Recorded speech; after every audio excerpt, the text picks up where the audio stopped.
G'day, I'm here with Brooke Anderson from Agronomy Solutions. Welcome, Brooke. Thanks, Mike. So it's early February. It's time to start thinking about seed orders and pasture preparation and all this sort of stuff for the pastures for the coming season. So what are some of the things we would need to start looking at as a grower?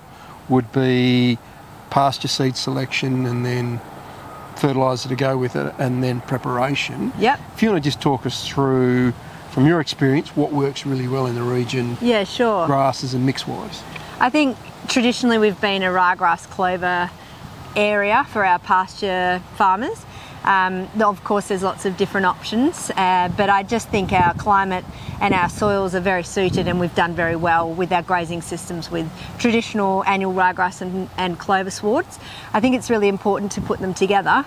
That gives us a bit of nitrogen fixation from the clover, which feeds the ryegrass. They work very well together in a grazing system. So yeah, it's probably one of the most common options. Then blend, so how would you select the type of ryegrass and clovers depending on your soil type? Yeah, I mean, both clover and ryegrass, you have varieties that are suited to a lot of different things. So you've got to know your soil types on your farm, your length of season that you're going for, what your grazing management's going to be, and yeah, then we can choose specific varieties of both the clover and the rye suited to those conditions. There's particular varieties that will cope with insect tolerance better, such as red-legged earth mite, and also like clover scorch tolerance. So every year there's new trials, new varieties coming out that handle that sort of thing better, and we've always had local trials running. We've seen them in our area, and we also have all the research and the data. So it's very good to use the newest varieties and the ones that we've proven in our soil types, in our conditions. Good. So what would you need to do preparation-wise? So we want to improve our pasture.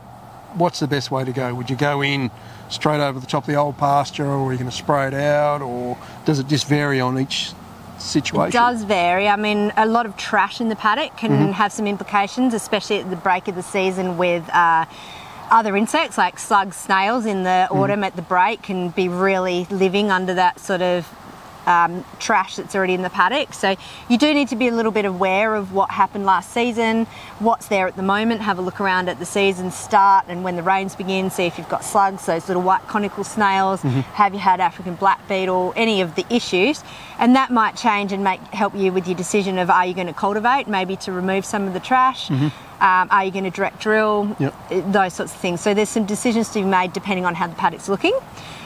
Weed management can be helped if you do some cultivation.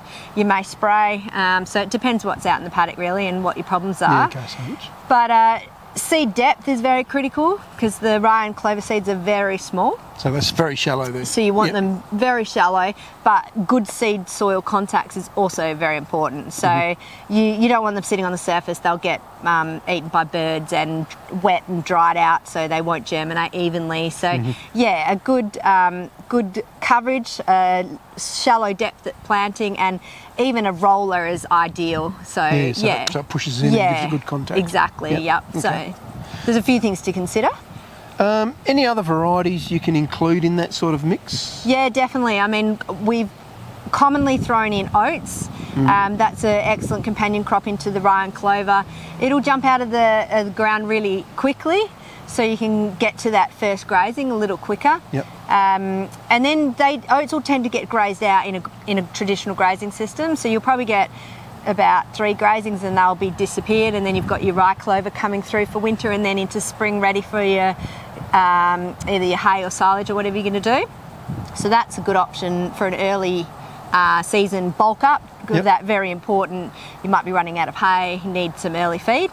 But there's also a lot of other things we can play around with, so it really just depends on what your requirements are, what you're feeding, and what you really want to try. So then should they be soil tested if they haven't soil tested before? Or it's been a while since they've done a soil test. Definitely. I mean, we try and soil test every couple of years. It's good to rotate around the farm or go back to a couple of paddocks also to use them as like a check paddock.